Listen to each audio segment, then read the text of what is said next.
Hi friends, റിസിനാർട്സിൻ്റെ പുതിയൊരു വീഡിയോയിലേക്ക് എല്ലാവർക്കും സ്വാഗതം. അപ്പോൾ ഇന്നത്തെ വീഡിയോയിൽ എങ്ങനെ നമുക്ക് റെസിനിൽ ഒരു ഹോളോഗ്രാഫിക് ഫിലിം ഷീറ്റ് യൂസ് ചെയ്യാം എന്നതാണ് ഇന്നത്തെ വീഡിയോയിൽ ഉൾപ്പെടുത്തിയിരിക്കുന്നത്. അപ്പോൾ അതിനുവേണ്ടി ഞാൻ ഇതുപോലൊരു ഷീറ്റ് എടുത്തിട്ടുണ്ട്.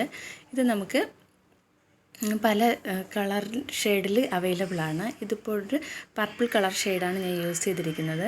ഇത് നമുക്ക് ആദ്യം തന്നെ നമ്മുടെ ആവശ്യാനുസരണം മുറിച്ചെടുത്തതിന് ശേഷം നന്നായിട്ട് കയ്യിൽ വെച്ച് ഒന്ന് ചുരുട്ടി കൂട്ടുക. അപ്പോൾ അതിൽ ആ ഒരു ഷേപ്പൊക്കെ ആ ഒരു ഇറഗുലർ ഷേപ്പ് ഫോം ചെയ്യുമല്ലോ. അപ്പോൾ അത് നന്നായിട്ട് എടുത്തതിന് ശേഷം പിന്നെ ഞാൻ ഇതുപോലൊരു ബോൾ മോൾഡാണ് എടുത്തിരിക്കുന്നത്. ഇതിനുള്ളിലേക്ക് കുറച്ച് എപ്പോക്സി റെസിൻ ആഡ് ചെയ്ത് കൊടുക്കുക. അതിനുശേഷം നമ്മളെടുത്ത് ഈ ചുരുട്ടിക്കൂട്ടി വെച്ചിരിക്കുന്ന ഈ ഫിലിം അതിനുള്ളിലേക്ക് പ്രസ് ചെയ്ത് വെക്കുക.